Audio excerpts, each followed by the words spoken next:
Good afternoon, everyone. I am Matt Kinsman, Head of Content at Connectiv. Welcome to our 2020 Ag Media Research Study. I'm sure for most of you, this is at least your 49th Zoom of the week. Before we get started, I just want to go over a few logistics. We are currently in presentation mode. That means attendee webcams and attendee audio lines are off. To ask questions at any time, you can submit questions via the Q&A tab and the bottom icon of your screen. This session is being recorded and a replay will be distributed tomorrow morning by both NAMA and by Connectiv. With that, I'd like to introduce Nancy Badio, Director of Marketing at Watt Global Media and Chair of the Connectiv Ag Media Council. Nancy? Thanks, Matt. The Connectiv Ag Media Council is dedicated to supporting and communicating the distinct value of agricultural media by providing research, education, and networking opportunities to marketers working in the agriculture industry. Members of the Ag Media Council include companies and brands such as Watt Global Media, Farm Journal, Meister Media, DTN Progressive Farmer, Annex, Hordes, and Farm Progress. Today, we're proud to join Readex Research and NAMA to bring you the 2020 Ag Media Usage Study.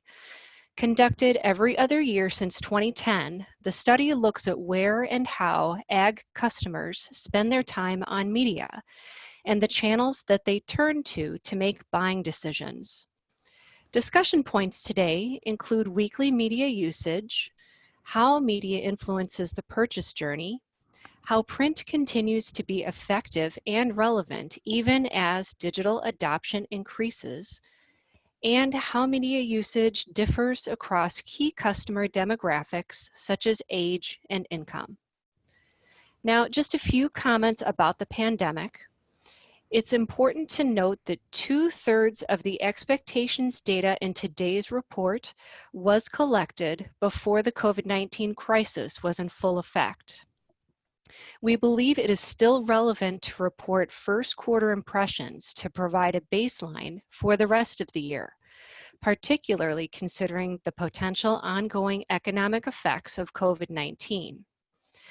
At Watt Global Media, my company, there's several ways we've changed our focus to be sure we are addressing the needs of our readers and our clients. For readers, we've shifted our editorial focus to covering impacts of the pandemic on agricultural businesses, and we created a weekly COVID-19 newsletter. We increased our use of video by introducing Poultry Chat, 5-minute video interviews with top subject matter experts in the ag industry. As a result of these measures, we're seeing significant increases in audience engagement with higher page views, users, and registrations. Also, we have significantly increased the number of webinars that we're offering, in part due to transitioning several of our live events to go online. In fact, one of our recent webinars exceeded the attendee capacity that the platform allowed, which was record-breaking for us and something we've never seen or expected to happen. For our clients and to help their businesses navigate the challenges faced by sales organizations worldwide, we created an Agri-Food Engagement Resource Center with easy-to-access tools that enable agri-marketers to stay in communication with their customers at a critical time. Now, leading our discussion today is Jack Semler, President of Readex Research, the company he joined in 1982 and has been managing as president since 1991. Jack and Readex started working on the media channel study in 2010, and he has been involved in each and every update since inception. Jack, please take it away. Nancy, thank you very much. And good afternoon, everyone from wonderful, beautiful Stillwater, Minnesota. It's a great day here, and I hope it's a great day from wherever you might be viewing the presentation. For those of you who have seen this before, you will see the format and layout is familiar. And if you haven't visited with us before in this presentation, I'll be guiding you through each slide and the data points that accompany each slide from here on out. As we get started, why don't we take just a minute to run through the table of contents and the things that we will be covering today. Number one, we'll take a look at the sample and response rate to the survey. We'll go through some of the changes that exist in this version, the 2020 version of the study. We'll have a slide that recaps for you all of the media channels that are included in the research. We'll have a brief executive summary, and thereafter we'll take you through about 26 to 27 different slides to cover all of the data that was learned in this particular research project. And with that, I think we're ready to go. And just a reminder that if you do have questions, Matt will be able to view those. And when the time is right, throughout the presentation, he will break in and share any questions with me, and I will do my best to answer them. If for some reason I'm not able to answer, please jot down my email, jsemler, S-E-M-L-E-R, @readexresearch.com, and I'll certainly be glad to take your emails over the next several days to get to anything that we might have missed or didn't have an answer for at this particular time. All right, one last point, and I'm going to read this to you. The data contained herein are for the exclusive use of Connectiv Ag Media Council members and their authorized customers. Unauthorized use is expressly prohibited. For permission, please contact an Ag Media Council member company or Connectiv. And at the very end of the presentation today, we'll have a list of the Ag Media Council member companies and their contact personnel. So why don't we get started with the sample and response discussion.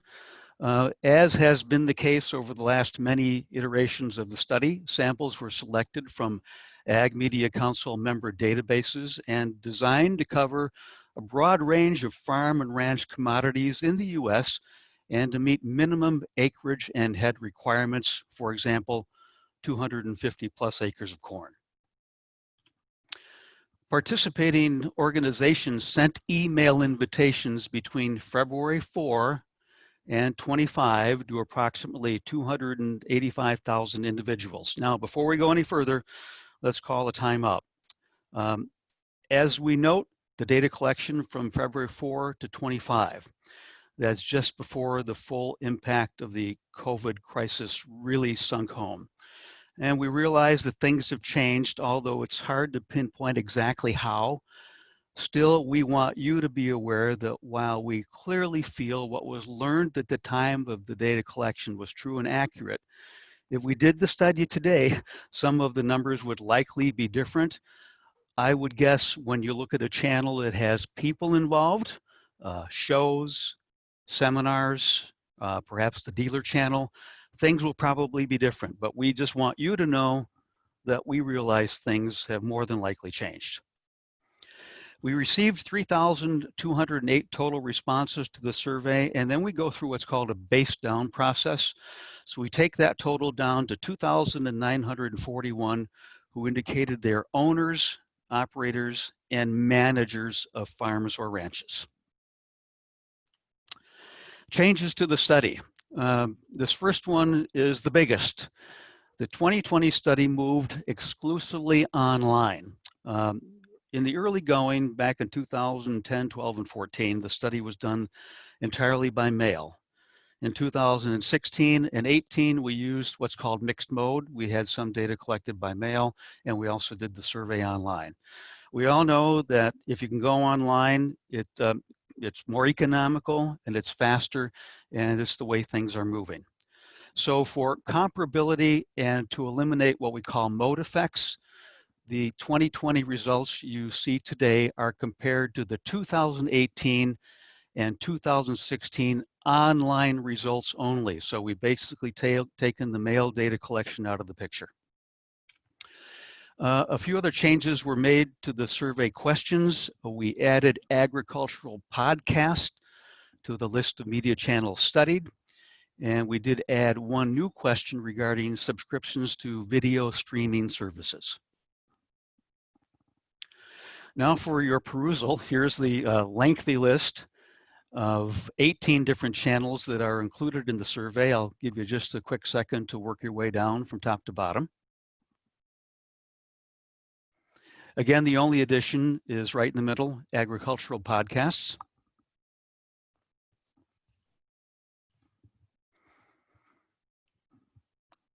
And with that, let's go through our executive summary. As we've already discussed, this is the 6th survey in which many core questions have been used for tracking purposes. And of course, the most important question relates to the usage of the various media channels over the years. And this is one that is really telling an interesting story. The 2020 results paint an overall picture similar to the online results of previous studies. As a matter of fact, regardless of the methodology, from my view, it's really astounding how consistent results have been over time.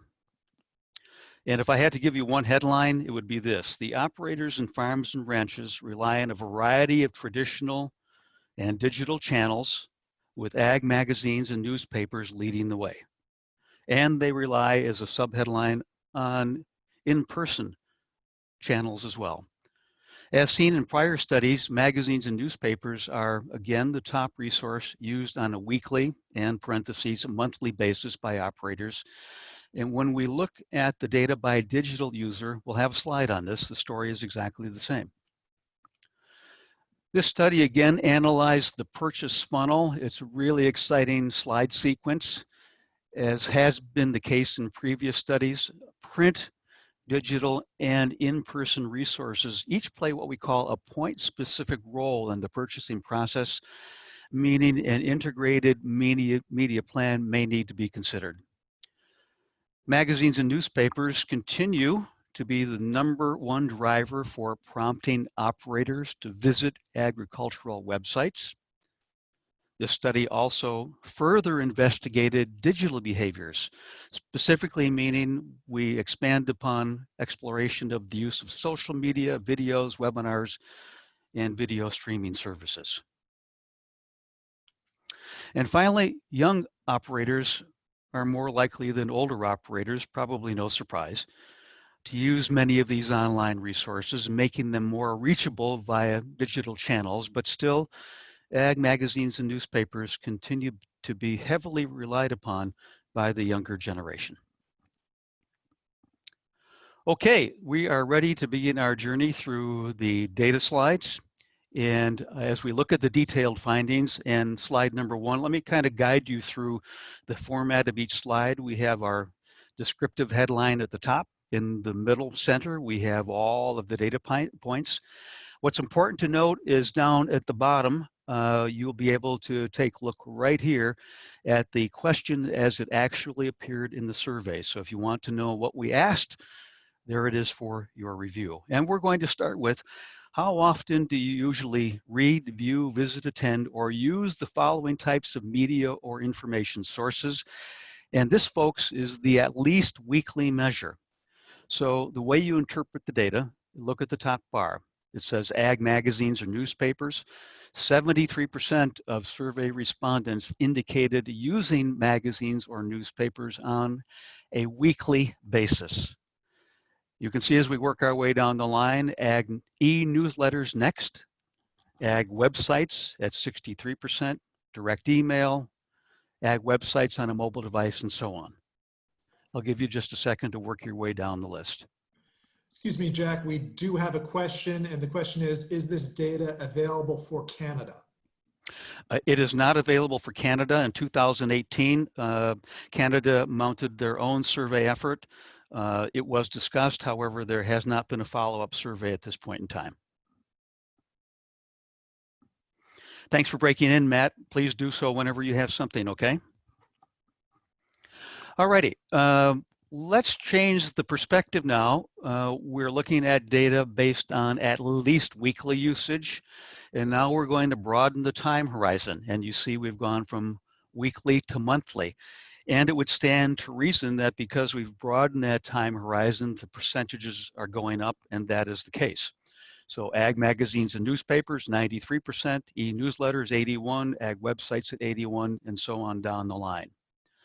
Just in case you're wondering, the biggest mover from weekly usage to monthly usage happens to be ag manufacturer or supplier publications. On a weekly basis, it was 17%. Monthly, it's 54%.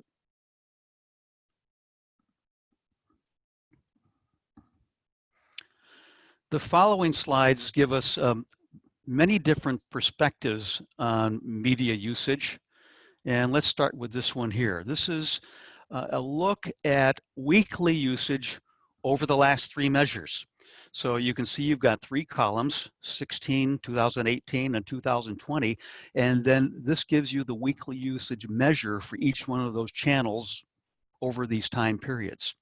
You'll note when you look down at the bottom, Ag Podcast, this is the first time it was asked, so we don't have any measure for you in 2016 or 2018. One of the things I always am curious about, which are the channels that are changing the most over various time frames. And in this particular case, when I look at ag websites on a mobile device, ag text messages, ag apps on a mobile device, those are the channels that seem to have increased the most significant increase in usage over these 3 different time period measures. Excuse me, Jack, we just have a question about some of the demographic data you were talking about. What was the age range on these stats? I tell you what, we've got a slide coming up, Matt, that offers a view of media usage based on age. And I've got the breakouts for the age categories. And why don't I share those with folks then, because it'll be a little bit more relevant. But that's a great question, and that's upcoming in just a second. So at least weekly usage over time, you can see what's happening. Now we have at least monthly usage over time, and the trends are exactly the same. I know there are a lot of data points here on the slide, and I'll give you just a second to kind of work your way through the slide with you and your teams, and then in a moment we'll move forward.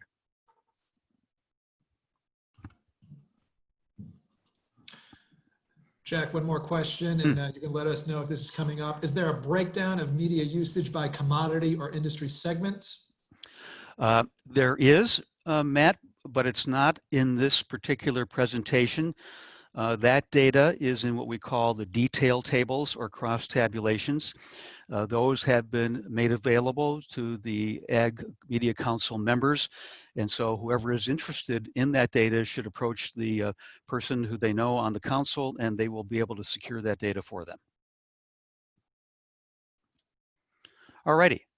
At least weekly usage based on a little bit different view. You remember in the executive summary, we noted that even though folks are using digital daily, it doesn't mean that they are abandoning or moving away from more traditional channels. So here's what we've got. The total column indicates the percentage of respondents who have told us that they're using these channels on a weekly basis. And then we separate out what we call daily digital users. Those are people who have responded to the survey who indicate they use at least one digital channel on a daily basis. And the point is this, even though folks are heavy digital users, you can see that for the most part, their usage is at least, if not greater, of traditional channels, and people aren't flocking away, as sometimes is the theme that you hear out there from things like magazines or newspapers or electronic media. Things really haven't changed that much, even though we are obviously moving into a vastly different digital world. So I'll give you a second to work your way down.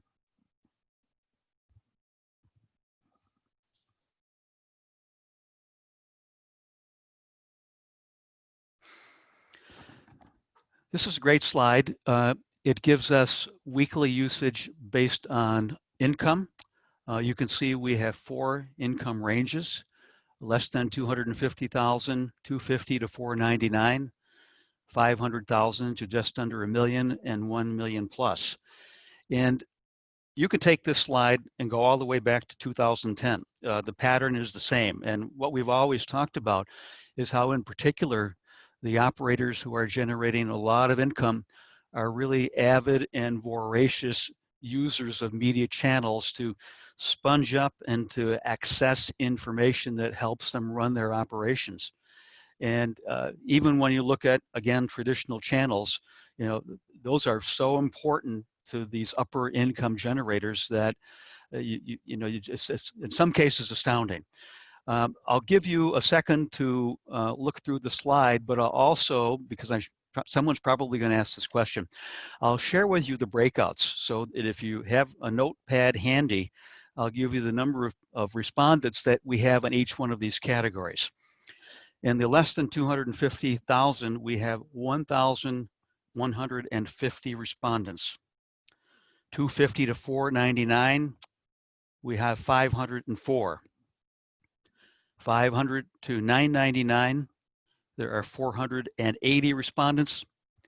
And in the 1 million plus category, we have 597.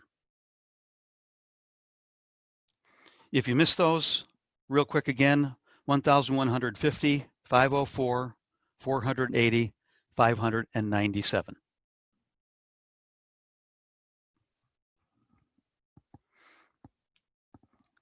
And here is the at least weekly view based on age. It's kind of fun to go through this, and especially when you look at some of the digital channels. I guess, again, I mentioned the words before, no surprise. No surprise when you look at how usage in some cases decreases based on age. Again, this is a trend that we have noticed over the last many studies. The age breaks and their counts are as follow. Less than 35 years of age, 136 respondents. 35 to 44, 283. 45 to 64, 1,406. And 65 plus is 1,107. So again, 136, 283, 1406, and 1107. I've gone back and looked, Matt, at some of this information on the previous studies. And again, it's remarkable how when you plot the age breaks in previous iterations of the study and look at what happened in this survey, the comparability is basically remarkable.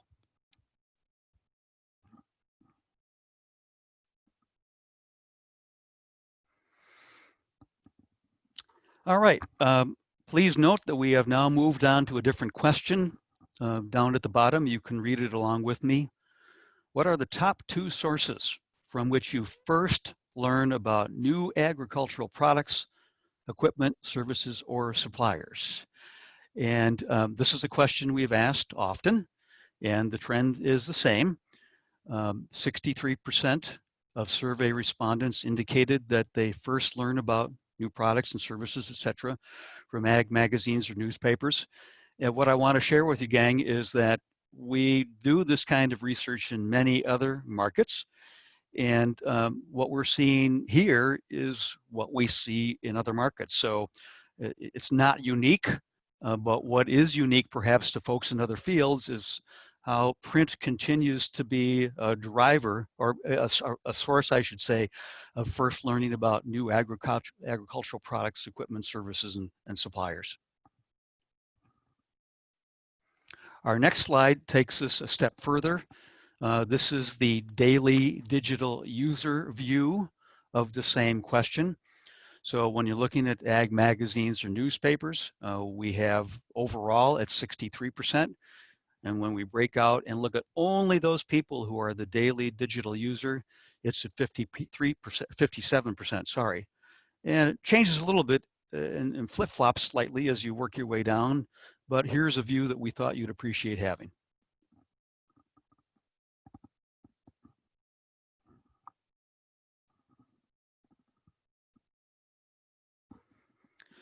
New question. In the past 6 months, which of the following have prompted you to visit an agricultural website? Column 1, total, is all respondents. And next to that, of course, daily digital users. So the way you read the data, 65% of survey respondents indicated in the past 6 months, ag magazines or newspapers have prompted them to visit an agricultural website. Ag e-newsletters, 34%, dealer retailers, 32%, shows, 30%, and so on. This too, in other media usage and channel studies that we've done in other marketplaces, is the trend we see. So it's not unusual to find ag magazines or newspapers as drivers to websites. Just a little story I remember years and years ago. This takes us back to when the internet was really in its infancy, taking hold. I had a colleague who sold advertising space tell me, this was actually 2000, sorry. He said, one day we're going to be talking about how print not only drives people to websites in the early 2000s, but 20 and 30 years from now, it's going to be the same. And so far, he's proven to be right.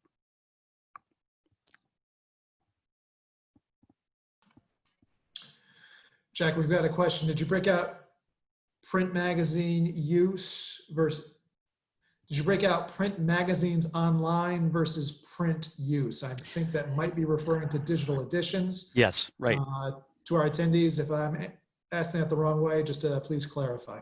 No, great question. We have not. We did not, and this was up for discussion, and we chose to leave it as ag magazines or newspapers and not to cite digital editions. It was a tough decision, but we made it so we could maintain comparability. And I guess the best word to use is to not cloud all of the history that we have. So no, we don't break it out.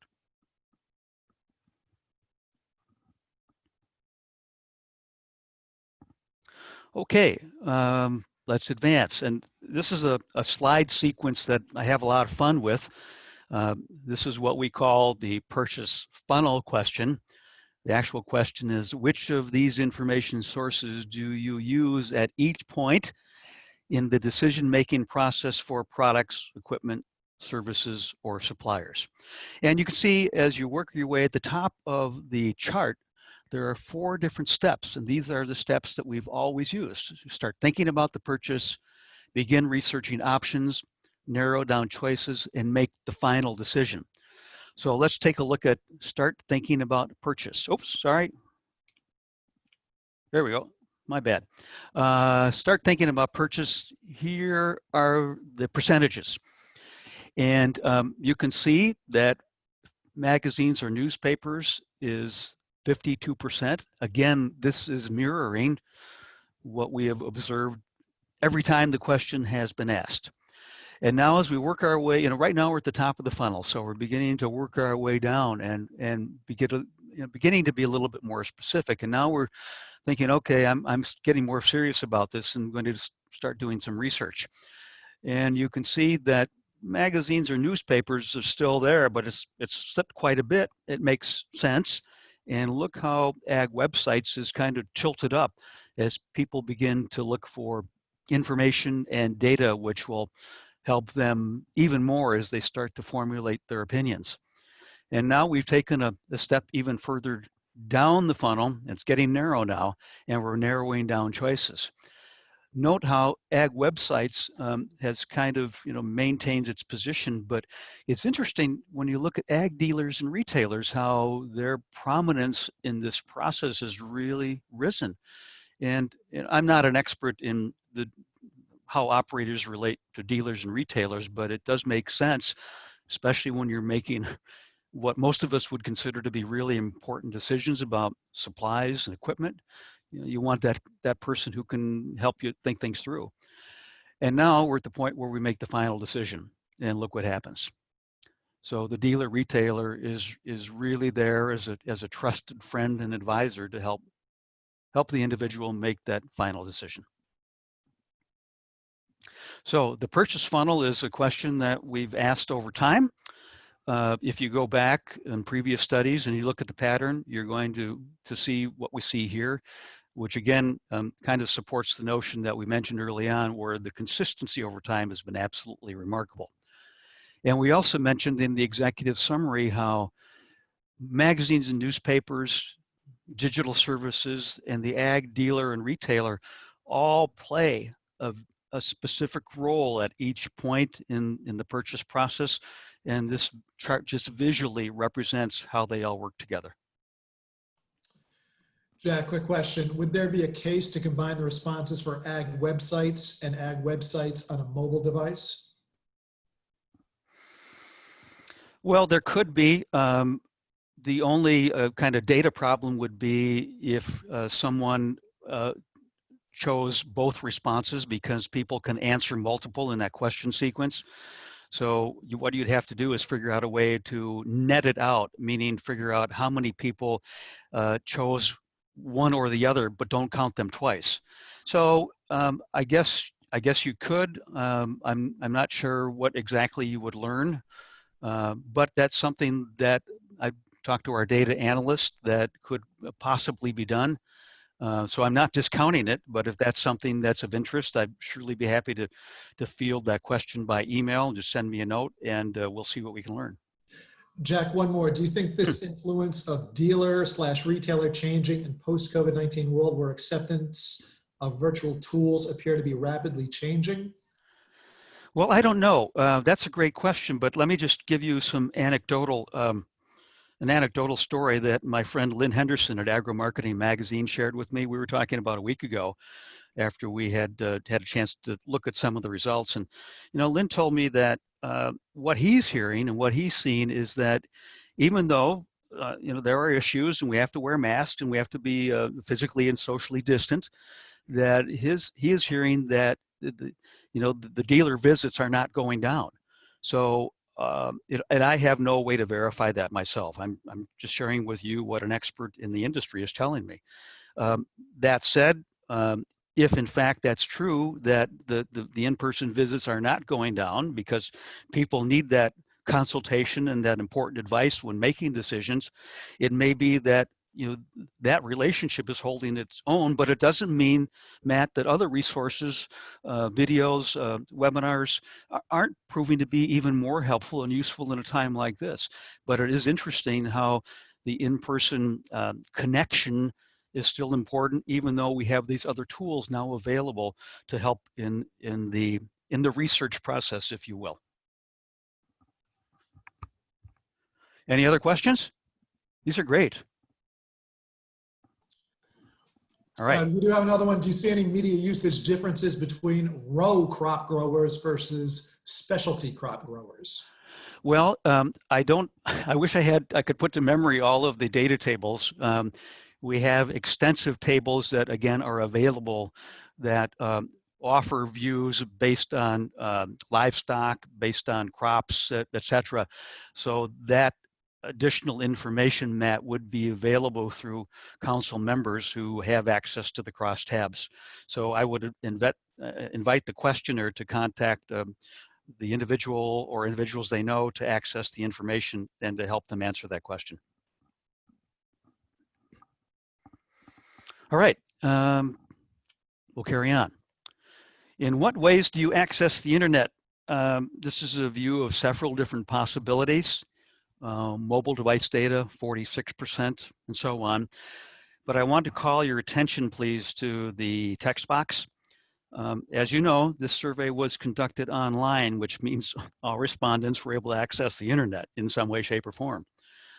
Previous mail surveys have shown there is a rather substantial proportion of operators who are not able to access the internet, making traditional media and electronic media particularly important in reaching this group.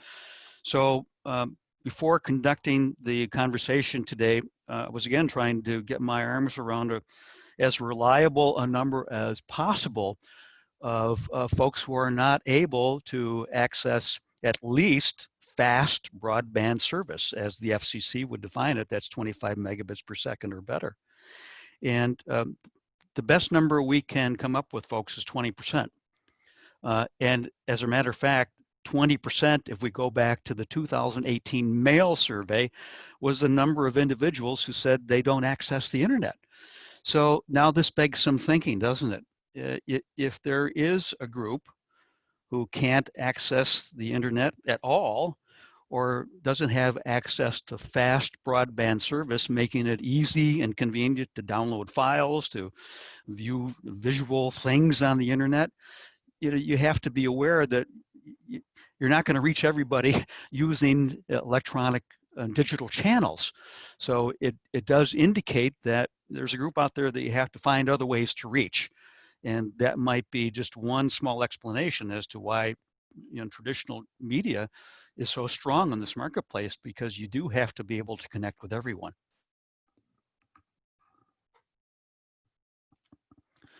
In what ways do you access the internet by age? This is just an interesting view of how folks in the various age categories go about accessing internet, either through mobile device data, which you can see is dramatically different, isn't it? 78% at the under 35, and as you work your way across, it drops down to 30% in the seniors category, people like me, although I guarantee you I do have a mobile device and mobile device data package.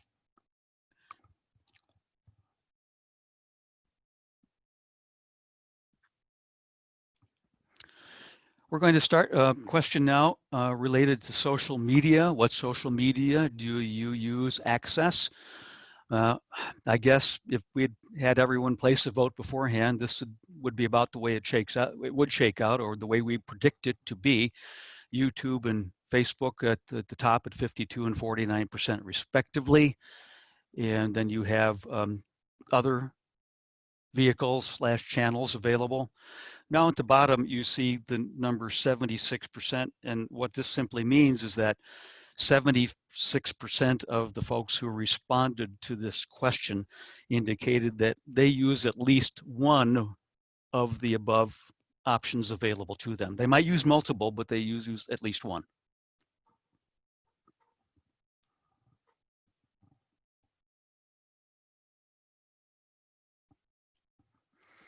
What social media do you use, access? By age. This will provoke your thinking, as I hope all of the age-related views do.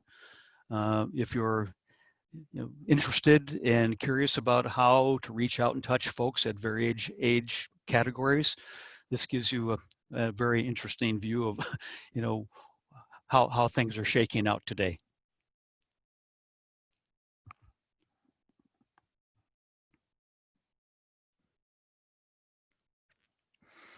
For what reasons, new question, for what reasons do you use, access social media?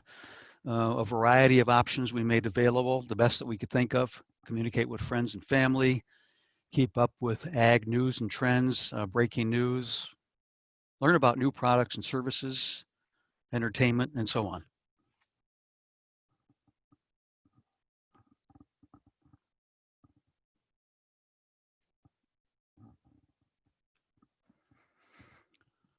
For what reasons do you view or access video content online? You can see the various percentages and various options.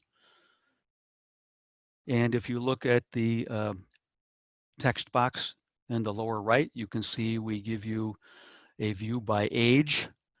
83% is low end of the senior group, and 96% at the segment that's 34 years of age or less.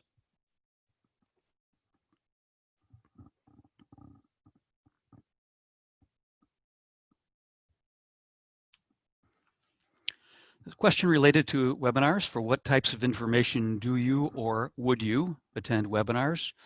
Continuing education is the big one. Product equipment training, market outlook analysis, research trends and analysis, other reasons. And then we have 73% of survey respondents who indicated that they do or would attend a webinar. And then arrow to the right, we've broken it out by age.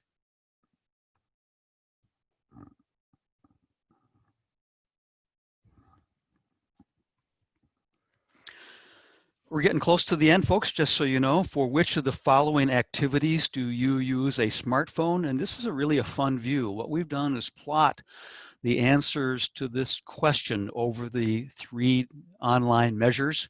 So for example, when you look up texting, the bottom bar, kind of a brownish mauve color on my screen, is 2016, and it was at 66%.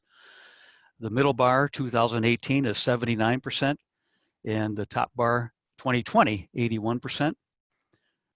You can view the other channels over time on this chart at your leisure right now. I'll give you just a second to do that. Then we'll call out one more thing.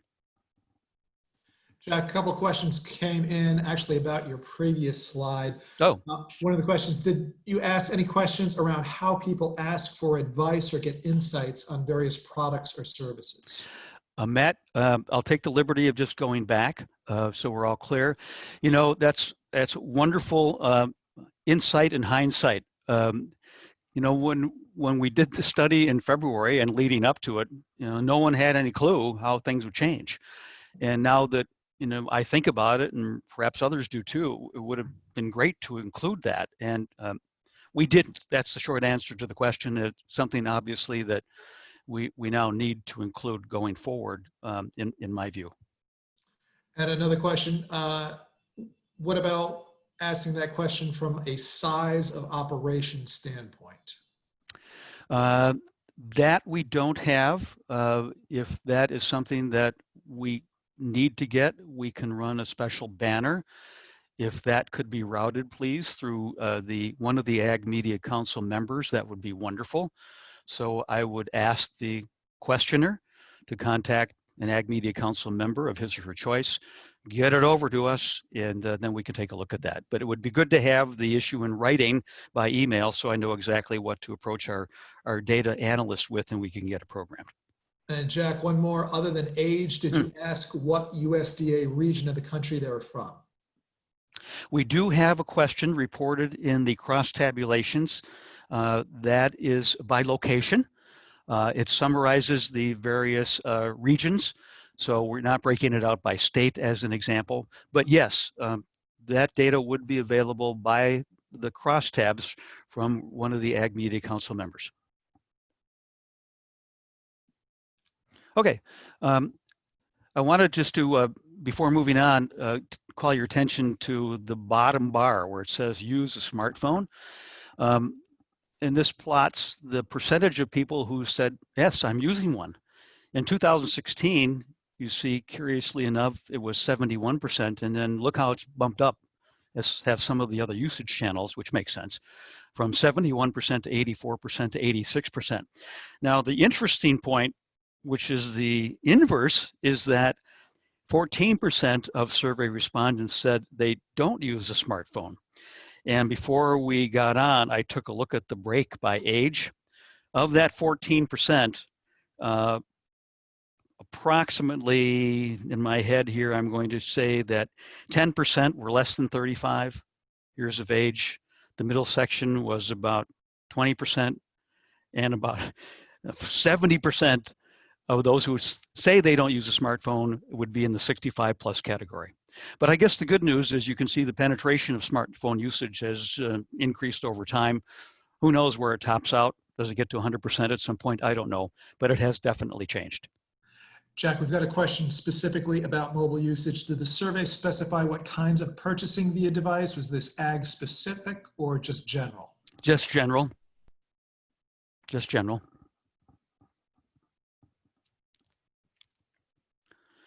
Matt, I just took a quick peek here. It looks like we're about 15 minutes away from ending. We're very close to the end of the presentation, but I do hope more questions come in, so please don't be bashful. For which of the following activities do you use a smartphone? You can see that we don't have, it says buying or making a purchase. We added that, but it's not ag specific. You can argue that one would assume that it is when answering the survey, but because we didn't use that specific language, I'd be a little careful. But you can see by age the various activities, and again, no surprise. It's when you look at the younger folks, the usage is just, you know, off the charts as compared to when you get to the right end of the chart.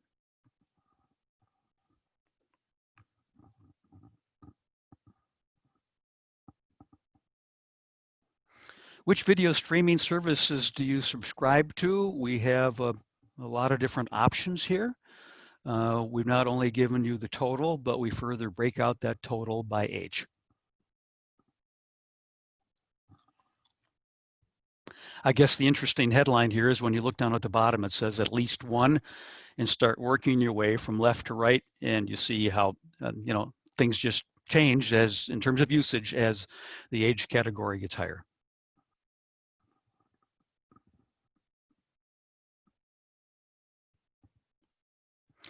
Well, this has been a lot of fun. Let's take you through a couple final headlines. And this has been, the true statement ever since we've started in 2010. The ag market is dynamic yet consistent in many ways, including how farmers and ranchers access information. Obviously, more channels have become available in the last 10 years, but they use a wide range of traditional in-person and digital channels to get the information they need to help run and manage their operations. And while the use of many digital and mobile channels has been increasing steadily over time, traditional media continues to be heavily used by operators. We've seen that. Ag magazines and newspapers is a top source based on a weekly basis. Even when study results are viewed based on those who are heavy digital users, do you recall that one chart we looked at? Marketers looking to drive traffic to their websites should rely on many channels to accomplish the goal. But magazines and newspapers are the leading channel. Again, a phenomenon not only here, but in many, many other markets.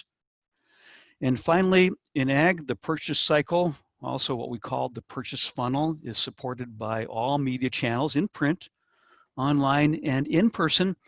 And marketers may consider a diverse media strategy to plug into all points of this purchase process. Finally, I mentioned that we would have a listing for you of the folks who you can contact if you have questions or would like to access the various cross-tab tables that are available.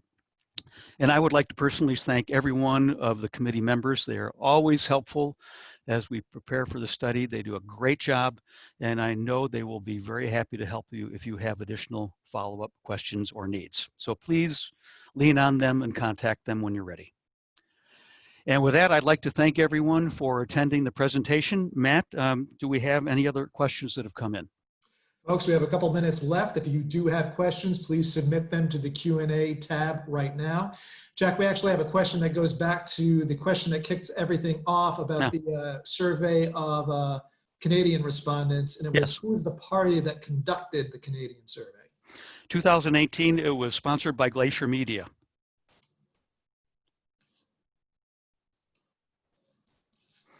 They actually, if I'm not mistaken, Matt, my memory's a little foggy, but I believe they actually use the exact same survey instrument that we deployed in the United States. They just deployed it against their Canadian email address file. So that would be the resource to contact regarding that particular survey. Very good. Folks, we are winding down. If you have any questions, please submit them now. Matt, again, I'll just take the time to mention if anyone does wish to contact me directly, feel free. J. Semler, S-E-M-L-E-R, @readexresearch.com.